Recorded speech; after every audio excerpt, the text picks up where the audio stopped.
Adam Smith के बाद martial ने परिभाषा दी। उन्होंने मानव कल्याण संबंधी परिभाषा दी।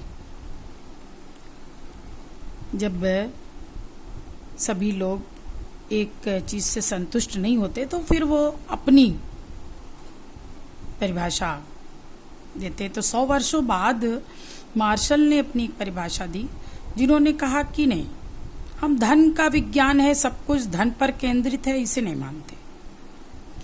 हमें धन तो चाहिए, लेकिन हमें ऐसी मानवीय गतिविधियों का अध्ययन करना चाहिए जिससे मानव समाज को कल्याण हो। वो अपनी कोई भी क्रियाकलाप जो भी करे उसमें सुख समृद्धि की प्राप्ति होना जरूरी है। समाज का कल्याण जिसमें हो। केवल धन ही उनके लिए सब कुछ नहीं है, उनके लिए मानव ज्यादा महत्वपूर्ण है।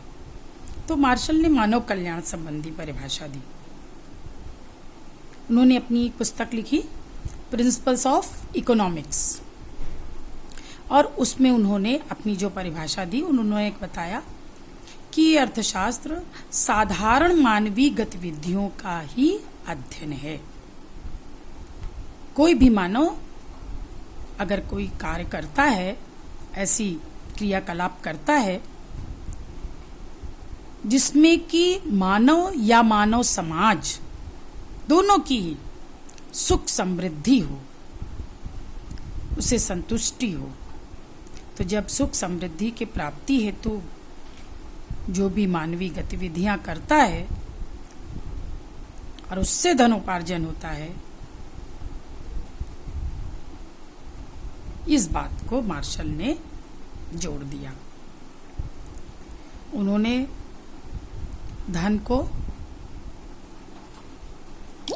विशेष महत्व न दे करके मानव को विशेष महत्व दिया है।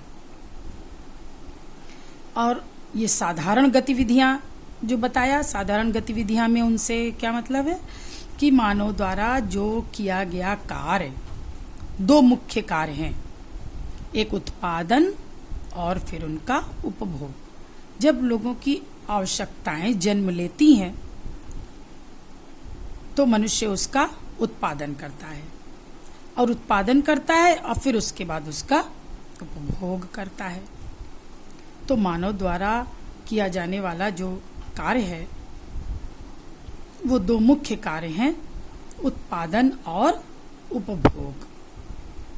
तो इस तरह से मार्शल की परिभाषा मानव कल्याण संबंधी परिभाषा रही, और इन्होंने धन को विशेष